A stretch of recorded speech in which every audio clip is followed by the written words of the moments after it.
รีวิวเฮ็ดอ่อนๆค้อนใหม่ติดปีกพี่น้องขณะนี้ค้อนใหม่เบิ่งเพิ่นกำลังออกปีกกำลังสิบินหนีนะพี่น้องตาอ่อนซ่อนบ่พี่น้องค้อนใหม่ติดปีกอ่อนๆก็มีอันนี้คือเห็ดบดหรือว่าเห็ดอ่อนเห็ดบดอ่อนเห็ดกระด้างเพิ่นน่ะตาอ่อนซ้อนพี่น้องเอ้ยพี่น้องเอ้ยพูนนะมันจะซ่อนเป็นฟ้อนใส่ซะก่อนจังเก็บนะพี่น้องเนาะเพิ่นน่ะเฮ็ดปลาโขกพุ่นล่ะรอชายแดนกำลังติดปีกพร้อมบินนี่พี่น้อง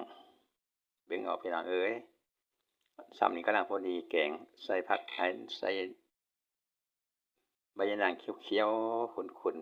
ๆยอดผักติ๋วอ่อนๆส้มๆใส่สดร้อนๆแกงเฮ็ดบดอ่อนๆพี่น้องสุปก็ดีดอกพริกแก่ๆเติบสุปซอยทอดก็ดีเด้อพี่น้องดอกพริกแก่ๆสำหรับสุปซอยทางยาว